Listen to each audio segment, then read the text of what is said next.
राधे राधे, जय श्री कृष्ण। दोस्तों, कल्पना कीजिए कि आपके सामने एक ऐसा महाराजा आए जो ये कहने लगे कि ना तो मुझको ये पत्नी चाहिए, ना मुझको वो पत्नी चाहिए, मैं तो अपने लिए एक नई पत्नी लेकर आने वाला हूँ। और वो पत्नी साधारण नहीं है, वो एक मुस्लिम लड़की है। उसकी बात सुनने के बाद उस पूरे रियासत में ऐसी भूचाल सा मच गया, लोग सोचने के लिए मजबूर हो गए आखिरकार महाराजा के सर पर कौन सा भूत सवार हो गया। लेकिन कहा जाता है कि प्यार और जंग में सब चीज़ जायज़ होती हैं, और प्यार को अंधा भी कहा गया है, ये बात भी आप भली भांति जानते हैं। लेकिन एक राजा के दिमाग पर उस लड़की का, यानी कि उनकी प्रेमिका का भूत ऐसे सवार हो गया था कि वो राजा इतने इतने बड़े बड़े काम करने के लिए तैयार हो गया। यहाँ तक कि भारत देश की वो प्रसिद्ध रियासत, जो कि राजस्थान की भी एक प्रसिद्ध रियासत रही है, उसने भारत सरकार से बगावत मोल ले ली। यहाँ तक कि उसने घोषणा कर दी कि वो अपनी रियासत को पाकिस्तान में विलीन कर देगा, यानी कि वो पाकिस्तान में जाकर मिल जाएगा, लेकिन उसको वही प्रेमिका चाहिए। दोस्तों, क्या आपने कभी ऐसे महाराजा के बारे में कुछ सुना है? ये महाराजा ऐसे हैं जिनकी जो किए गए कार्य हैं ना, वो वाकई में काबिल तारीफ हैं। यहाँ तक कि उन्होंने ऐसे ऐसे काम भी किए कि उस समय के जो मुख्यमंत्री थे उनके साथ ऐसी बगावत मोल ली कि डायरेक्ट उनसे इलेक्शन लड़ने की घोषणा कर दी, और तो और वो उस इलेक्शन को जीत भी गए। लेकिन एक ऐसी दर्दनाक घटना घटित होती है, उस घटना में वो अपनी जीत की खबर को सुन ही नहीं पाए, उससे पहले उनका शरीर पूरा हो जाता है। और किसके साथ? उनकी अपनी प्रेमिका के साथ। वो जो मृत्यु हुई थी, वो जो राजा और उनकी प्रेमिका मरी थी, उसके बारे में आज भी रहस्य बरकरार है। और लोग ये सोचते हैं कि ऐसा क्यों हुआ, किस लिए हुआ, क्या ये किसी शौतान के द्वारा किया गया कार्य है, या फिर उसकी नियति ही कुछ ऐसी थी। दोस्तों, एक एक बात मैं आप लोगों को बताऊंगा और आप पूरी कहानी को बड़े धैर्य से सुनिएगा। हैरान कर देगी और सोचने के लिए मजबूर कर देगी ये कहानी, जिसको आज मैं आप लोगों को बताने जा रहा हूँ। दोस्तों, ये समय था सन 1947 का, जब भारत बिल्कुल हाल ही में आज़ाद हुआ था, या फिर आज़ादी की तैयारियों में जुटा हुआ था। राजस्थान की प्रसिद्ध रियासत नाम था जोधपुर, और जोधपुर के राजा हनुमंत सिंह जिनकी पत्नी, यानी कि सन 1943 में उनकी शादी 20 वर्ष की उम्र में कृष्णा कुमारी से हो गई थी। कृष्णा कुमारी वडोदरा राजघराने की लड़की थी, और अब वो राजा हनुमंत सिंह की पत्नी बनकर जोधपुर रियासत का कार्यभार संभाल रही थी। 2 साल बाद ही हनुमंत सिंह की एक और मोहब्बत नजर आने लगी। दरअसल ये मोहब्बत किसी और से नहीं, इंग्लैंड की एक नर्स से हुई। नर्स का नाम था सेंड्रा। जैसा कि फोटो में आपको दिख रहा होगा, यही वो महारानी बनने वाली थी, और इनसे शादी भी कर ली महाराजा हनुमंत सिंह ने। लेकिन यहाँ पर उन दोनों के विचारों में कुछ ऐसे मतभेद पैदा हुए कि मात्र 1.5 साल ये शादी टिक पाई, और फिर दोनों का तलाक भी हो गया। लेकिन सेंड्रा का नाम, जो कि हिंदू रीति रिवाज के अनुसार तब्दील कर दिया गया था, उनको शांता कुमारी कहा जाने लगा था। अब ये जो शांता कुमारी हैं, सेंड्रा हैं, ये वापस इंग्लैंड चली गई। अब ये राजा हनुमंत सिंह अपनी जो पत्नी है कृष्णा कुमारी, उनके साथ रहने लगे। और ये समय आ गया सन 1947 का। भारत देश आज़ाद हुआ, लेकिन जैसे जैसे भारत देश आज़ाद हो रहा था, वैसे वैसे भारत में लोकतंत्र का वो बिगुल बज उठा था कि अब धीरे धीरे रियासतें समाप्त होने का नाम ले रही थी। सभी से कहा गया था, या तो आप भारत सरकार की जो मांगे हैं उनको मानो, यहाँ पर रहो, आप लोगों का भला समझो, प्रजा का भला समझो, और यदि आप ऐसा नहीं करते हो तो फिर हमको जबरन कदम उठाने पड़ेंगे। बहुत सी रियासतों ने खुद से आत्मसमर्पण कर दिया और कह दिया कि हम भारत देश की इस जो प्रजातंत्र वाला जो कानून है उसको मानने के लिए तैयार हैं। लेकिन सन 1950 में जब भारत का संविधान लागू हुआ, उस समय तो सभी रियासतों पर ऐसी उंगली उठनी शुरू हो गई कि बस सब लोगों को ये कह दिया गया कि अब आपको आपकी रियासतें छोड़नी ही पड़ेंगी। अब राजा हो, ठीक है, आपको कुछ अधिकार दिए जाएंगे, लेकिन ऐसे अधिकार नहीं कि आप अपनी मनमानी कर सको। बहुत सारे बंधन कर दिए। अब इन बंधनों को मानने के लिए बहुत से राजा तैयार नहीं थे। उन राजाओं में से एक थे हनुमंत सिंह, जो कि जोधपुर रियासत के महाराजा थे, उन्होंने साफ शब्दों में मना कर दिया कि भाई वो भारत देश के कानून व्यवस्था को, संविधान व्यवस्था को नहीं मानेंगे। पता नहीं क्यों उन्होंने ऐसा बिगुल उठाया, उन्होंने कह दिया कि राजस्थान के उस समय के जो व्यास जी जिनका नाम था मुख्यमंत्री थे, उनके खिलाफ ही खड़े हो गए और उन्होंने कह दिया कि जो राजस्थान सरकार की पुलिस भी या कोई भी कानून व्यवस्था उनके राजघराने में या उनके जो राज है, रियासत है, वहाँ पर कोई कार्रवाई नहीं करेगी। वहाँ पर न्याय व्यवस्था को, कोई भी कानून व्यवस्था है उसको हम स्वयं संभालेंगे। लेकिन ये सब बातें तो राजनीतिक हैं। मैं अब आपको लेकर चलता हूँ प्यार के उस गहराई में, जो प्यार की गहराई आपको सोचने के लिए मजबूर कर देगी। आप लोग भी हैरान रह जाओगे। दोस्तों, यहाँ मैं आपको लेकर चलता हूँ बॉम्बे। उस समय की जो बॉम्बे था, अब की जो मुंबई है। मुंबई में एक बहुत बड़े फिल्मी कलाकार जिन्होंने बहुत सी फिल्में बनाई, नाम था कासिम मेहता। कासिम अली मेहता नाम का ये व्यक्ति, इनकी एक संतान थी, नाम था जुबैदा। जुबैदा निहायत ही खूबसूरत एक ऐसी लड़की, बहुत ही प्यार से परिवार में पली बढ़ी, महंगा शौक था, अच्छा परिवार था, पैसे की कोई कमी नहीं। यहाँ जब ये जुबैदा बड़ी होने लगी, खूबसूरती की तारीफ़ें होने लगीं, इनकी जो माँ थी उनका नाम था फ़याज़ी। फ़याज़ी बेगम बहुत ही सुंदर गीत गाया करती थी और उन्हीं के गुण उनकी बेटी जुबैदा में भी आ गए। जुबैदा की आवाज़ में एक ऐसी खनक थी, एक ऐसी मासूमियत, और उनका चेहरा चार चांद लगा देता किसी भी महफिल में, क्योंकि पहले राजाओं का वो वक्त था और उस वक्त में जो ये मुस्लिम महिलाएं या फिर लड़कियां जो है राजाओं की रियासतों में गाने बजाने का काम किया करती थीं। बस इसी तरीके से ये जुबैदा अपने काम करने लगी थी। इन्होंने अपने पिता से फिल्मों में काम करने की इच्छा जताई, लेकिन इनके पिता ने साफ शब्दों में मना कर दिया कि नहीं, आप फिल्मों में कोई काम नहीं करोगी, क्योंकि पैसे की तो कमी नहीं थी।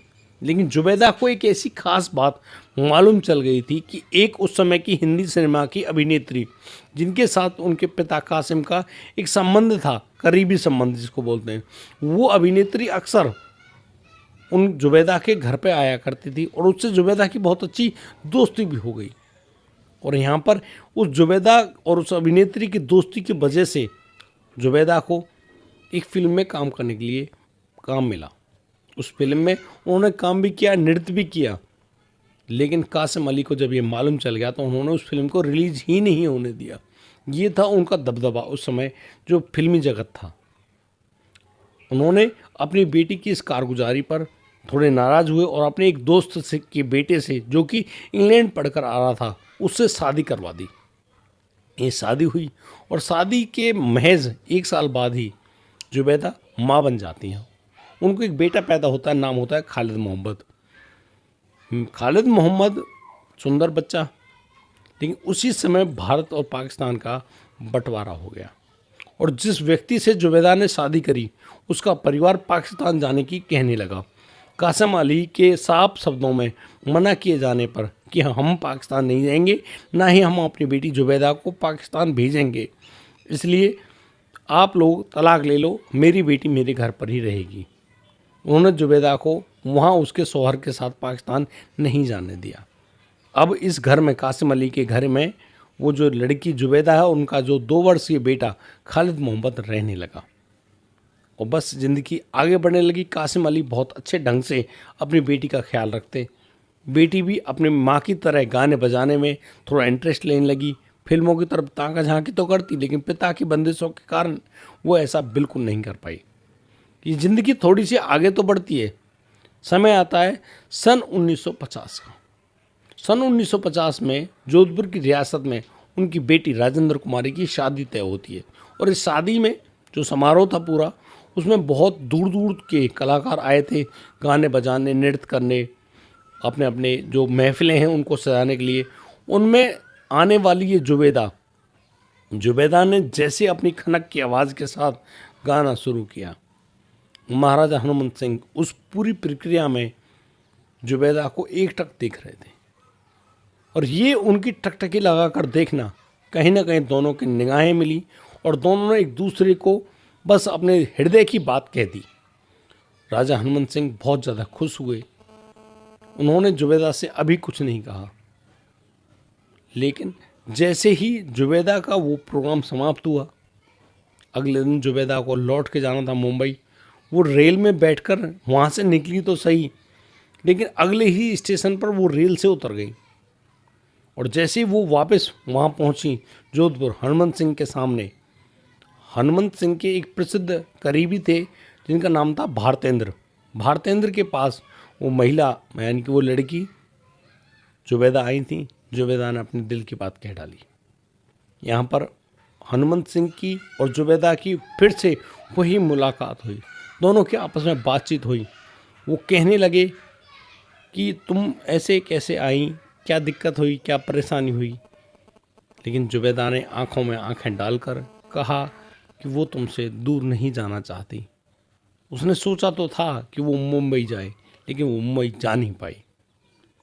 और यहाँ पर जुबैदा ने एक बात और कही कि आपने मेरी तारीफ में एक ऐसी महफिल सजाई थी और वो महफिल मात्र एक शब्द की थी। मैं उस महफिल को आपके लफ्ज़ों से सुनना चाहती हूँ। जैसे ही हनुमंत सिंह को याद आया कि हाँ, उन्होंने उस जुबैदा को मात्र पगली कहा था कि पगली क्या कर रही हो। बस ये पगली शब्द ऐसा था जो जुबैदा के दिल के तारों को झंकार गया। और जुबैदा इसी बात पर ऐसी फिदा हुई हनुमंत सिंह के कि उन दोनों के बीच के जो प्यार की कोपलें वो फूट पड़ी। और फिर तो काफ़ी दिनों के लिए जुबैदा वहाँ जोधपुर रुकी। कासिम अली के कहने के अनुसार वो वहाँ से लौट कर तो आई, लेकिन वो अपना दिल, अपना हृदय, अपनी जान सब कुछ राजा हनुमंत सिंह के पास छोड़ आई। अब तो उनकी मुलाकात होना बड़ा मुश्किल हुआ।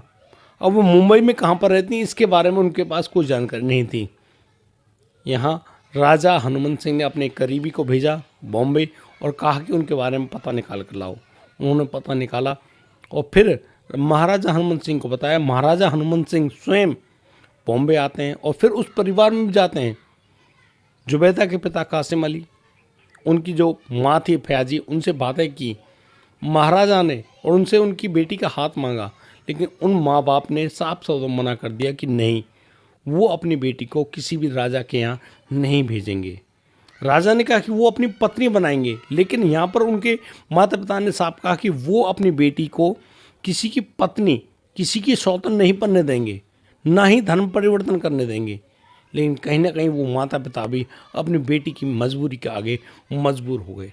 वो बेटी साफ साफ कहने लगी कि बस उसको तो वही हनुमंत सिंह चाहिए, कोई और नहीं चाहिए।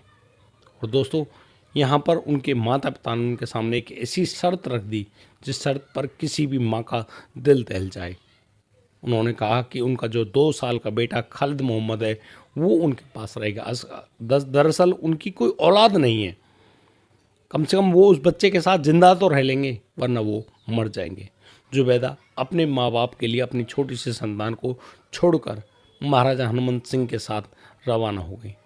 महाराजा 1991 में जुबैदा को अपनी रानी बनाकर अपने महल तो लाए और यहाँ पर आर्य समाज मंदिर में जाने के बाद जुबैदा का धर्म परिवर्तन कराया गया। जुबैदा का नाम रखा गया विद्या रानी। जुबैदा को जब उस उम्मेद पैलेस में स्थान नहीं दिया गया, तब जाकर जुबैदा को मेहरानगढ़ के किले में महारानी के तौर पर रखा गया। लेकिन ये बात जुबैदा को बिल्कुल पसंद नहीं आई। उसने देखा कि उसके जो राजा हैं, उनके जो पति हैं यानी कि हनुमंत सिंह, उनके व्यवहार में कुछ बदलाव सा आ रहा है। लेकिन ये बदलाव कुछ राजनीतिक पार्टियों के चलते हुआ था। दरअसल उस समय ये समय चल रहा था जब हनुमंत सिंह स्वयं राजस्थान के मुख्यमंत्री जो व्यास जी थे उनसे ताल ठोक चुके थे और कह दिया था कि वो चुनाव लड़ेंगे और तुमको पटक नहीं देंगे। और जोधपुर में चुनाव की घोषणा भी हुई और इस घोषणा में जो जयप्रकाश व्यास जी जो मुख्यमंत्री हैं वो स्वयं चुनाव लड़ रहे थे और वहीं से चुनाव लड़ बैठे महाराजा हनुमंत सिंह। महाराजा हनुमंत सिंह चुनाव प्रचार को खूब ढंग से चला रहे थे, लोगों से कह रहे थे कि मैं हूँ तो सब कुछ है, आप परेशान मत होइए, मैं तुम्हारे साथ हूँ और तुम हमेशा मेरे साथ रहोगे। अब वहाँ के जो राजा हैं, वहाँ की जो प्रजा है अपने राजा के प्रति अपना एक खास संबंध रखती है। और सिर्फ उसी वक्त में महाराजा हनुमंत सिंह ने जुबैदा को थोड़ा सा कम तवज्जो देना शुरू किया, क्योंकि वो नहीं चाहते थे कि मुस्लिमों की वोट कटें। बस इसी वजह से वो उनके साथ समय नहीं बिता पा रहे थे, चुनाव प्रचार में लगे हुए थे और ये बात जुबैदा को बहुत बुरी अखर रही थी। बस इसी बात पर वो जुबैदा परेशान हुई और जब चुनाव हो गया, चुनाव होने के बाद ही जब राजा हनुमंत सिंह को लगा कि वो जीत ही जाएंगे, वो अपने प्राइवेट प्लेन को लेकर दिल्ली की तरफ रवाना होना चाहते थे।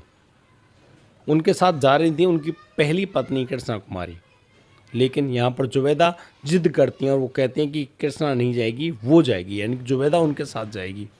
और राजा हनुमंत सिंह जो खुद एक पायलट की ट्रेनिंग लिए हुए थे, लाइसेंस्ड थे, वो जब उस फ्लाइट को लेकर उड़ते हैं तो यहाँ वो अपने उस जोधपुर से मात्र 70 किलोमीटर दूर ही जा पाते हैं कि अचानक से उनका जो प्लेन है वो क्रैश हो जाता है और दोनों की उसी